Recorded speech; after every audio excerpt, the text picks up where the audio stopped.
आज आहे सॅटर्डे आणि आज त्यांना होती सुट्टी म्हणून सगळं काही निवांत चालू होतं. त्यांना गावाकडे जायचं होतं. तर ते गावाकडे गेल्याच्या नंतर मग मी एकटीच होते घरी, पण मला समजत नव्हतं मग टाईमपास काय करावं. खूप दिवसापासून फ्रीज आवरायचं बाकी होतं, फ्रीज पुसून वगैरे घ्यायचं होतं, पण मग कंटाळा येत होता असंच, कारण थंडी पण खूप जास्त आहे.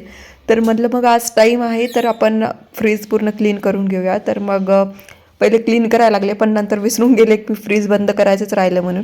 नंतर फ्रीज बंद करून सगळं साफसफाई वगैरे केली, सगळं फ्रीजमधलं सामान खाली काढून घेतलं आणि सगळं त्याचे ड्रॉवर जे ट्रे वगैरे आहे तर ते सगळं क्लीन करून घेतलं.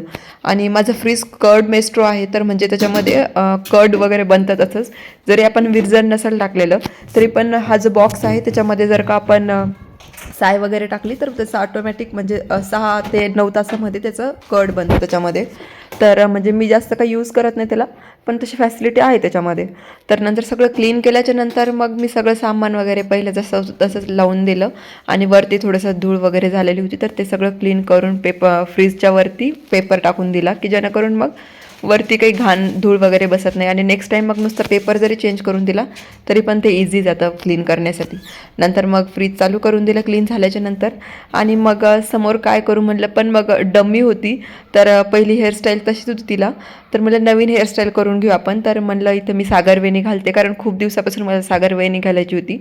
तर मी स्वतःची पण घालते कधी, पण मग म्हटलं पोस्ट पण करूया आपण सागरवेणी. आणि जर तुम्हाला पूर्ण ट्युटोरियल पाहिजे असेल तर प्लीज कमेंट करून सांगा. सागरवेणी खूप सुंदर दिसते, आपण लग्नामध्ये वगैरे पण घालू शकतो किंवा पंजाबीवर वगैरे असं कुर्तीवर वगैरे पण खूप छान दिसते. व्हिडिओ आवडला असेल तर प्लीज चॅनलला लाईक, शेअर आणि सबस्क्राईब करा.